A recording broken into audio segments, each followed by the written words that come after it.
We are looking for শত্রু। ব্যাপারটা খেয়াল করছেন? বিএনপির নেতা লুৎফুজ্জামান বাবর সাহেবের কথা বলছি। ভারতের আধিপত্যবাদ ঘোর বিরোধী ছিলেন এই লোকটা। জুলাই বিপ্লবের ফলে নেহাত ভাগ্যের জোরে বেঁচে এসেছেন, নইলে গলায় দড়ি পড়তেই হতো। কারামুক্তির পর থেকে রহস্যজনকভাবে লোকটার কোনো অ্যাক্টিভিটিস নেই।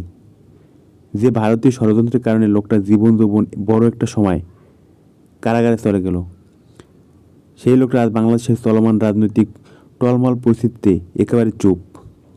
অথচ বাংলাদেশের চলমান রাজনীতিতে নিয়ে ভারতের নাক গলানোর সময় তিনি চুপটি মেরে বসে থাকার কথা নয়।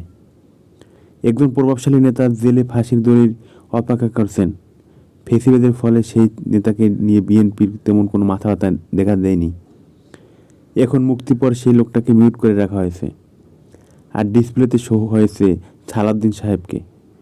ভারতের কারণে 17 বছর যেই নেতা ফাঁসির আসামি ছিলেন, তাকে সাইডে রেখে 11 বছর যেই নেতা ভারতের মেঘালয়ে রাজ্যের সিংহালয়ে অভিজাত রিসোর্টে জামাইয়ে ধরেছিলেন, তাকেই এখন সর্বশেরবা বানিয়ে নেওয়া হয়েছে।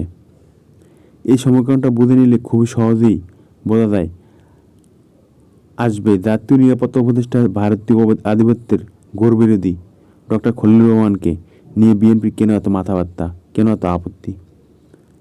কারণ তারা ভারতের পথ চলতে চায়।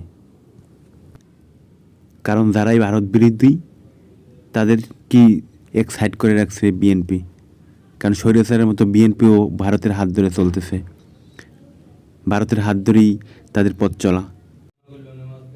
যারাই ভারতের হাত ধরে চলতে চাইবে, যারাই ভারতের পথে চলবে, তাদেরকে বাংলাদেশের মানুষ বরদাস্ত করবে না। বাংলাদেশের মানুষ তাদেরকে কখনোই ক্ষমতার আসনে বসাবে না, মনে রাখে।